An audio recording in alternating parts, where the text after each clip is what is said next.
My name's Nadeem Meghji. It's February 2024, and I was recently promoted to Global Co-Head of Real Estate at Blackstone.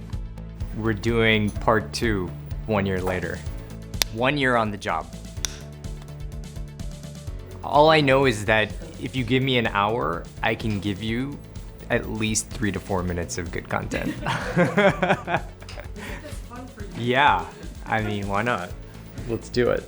When I got to Blackstone in 2008, the truth is I thought I'd only be here for a couple years. I thought I would get some work experience, maybe I'd go start my own business, do something really entrepreneurial. What I realized is that Blackstone is that place. At the time, John was running the real estate business and I asked him for lunch. And at lunch I said, hey John, I'd love to do more. And John said, you know what, Nadeem, I've spent some time with you, you're really talented. Run the entire regional mall investing effort for Blackstone Real Estate. As someone who had not that much experience at the time, I was blown away by the fact that 1, John had lunch with me, but 2, he gave me this really enormous at the time responsibility, and he gave me a platform to grow. Became co-head of US acquisitions in 2015, ran the Americas starting in 2017, and here I am today co-running the global business.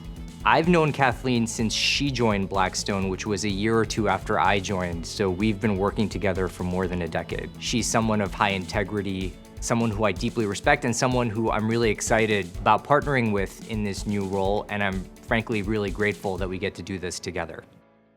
This first year, I think one of the most important things is that our team focuses on looking forward, that we focus on playing offense, that we don't get caught up in the noise. We have a lot of dry powder and a generational investment opportunity in front of us, and I'm excited to tackle that with this team. I feel a lot older.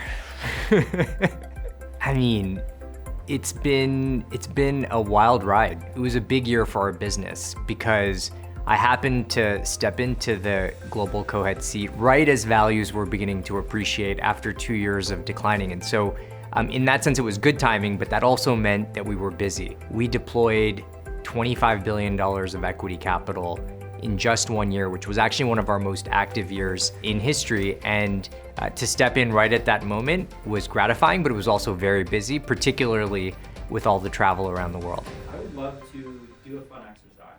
Okay. Where we play back moments from the first interview for you. Okay. So this morning I had a workout session, did legs day, hardest day of the week, went upstairs, played with my baby Maya, who's 7 months old, took a shower, blasted some music, and then got to the office. One thing I just want to say, I'm wearing the exact same suit in that video as this one.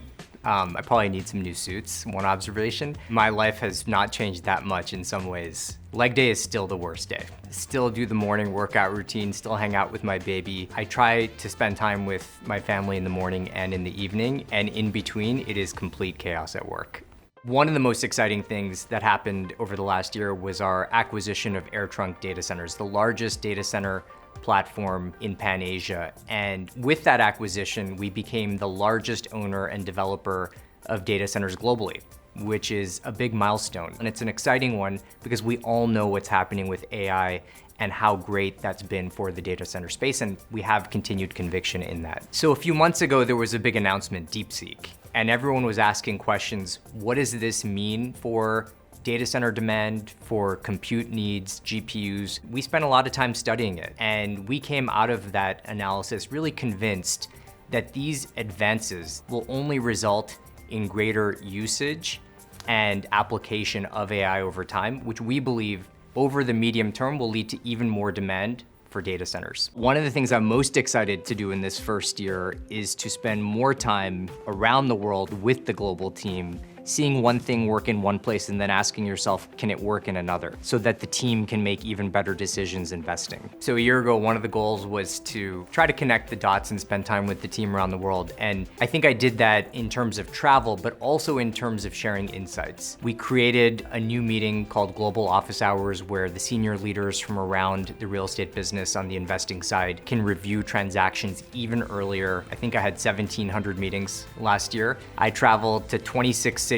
outside of the US, and the goal was really to spend time with the team, to see real estate, and share the takeaways. That is part of the culture of our firm, and that's something that I try to do as well.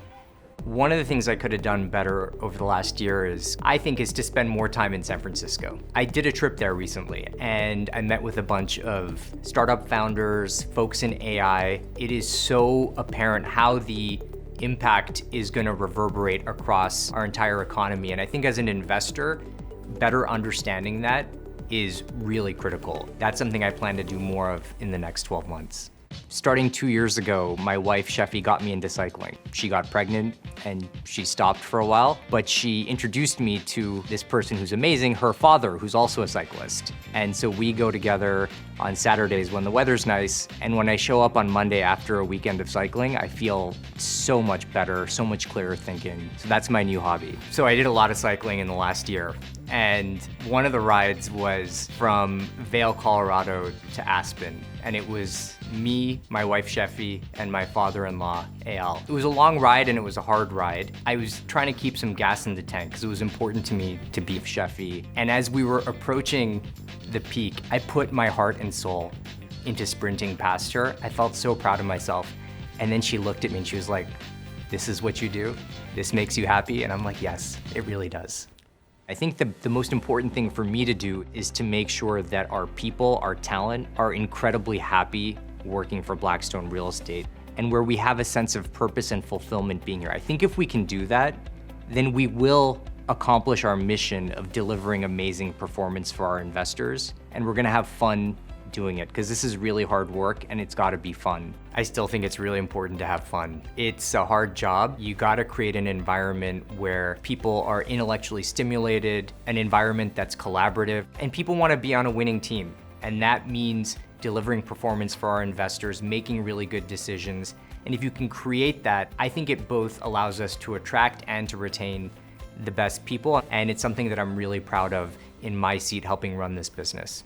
It's funny, in this first year of overseeing the global business with Kathleen, I'm also father to a 7-month-old daughter named Maya. And everyone I talk to that's had kids tells me that it goes fast. And I wanna make sure that despite how busy I am, despite how much there is to do, how excited I am about this new job, that I'm there for them. And I think ultimately that's gonna make me more effective at work. I've learned over the last year how much I love being a dad. It is the best thing I've ever experienced. And it's really cool because now Maya, my daughter, is actually becoming a person and she's got a personality. Being present with her, even though I've got a really big job and a really busy job, is so important and so satisfying, and I need to continue to do a better job of that, I think. And then finally, I'd say I've learned how hard it is to do conference calls, especially on Zoom, when you have a toddler. Anytime I'm on the line, she wants to join the call, sit on my lap, trying to turn off my iPad. A bit of a challenge, but I'm learning to navigate.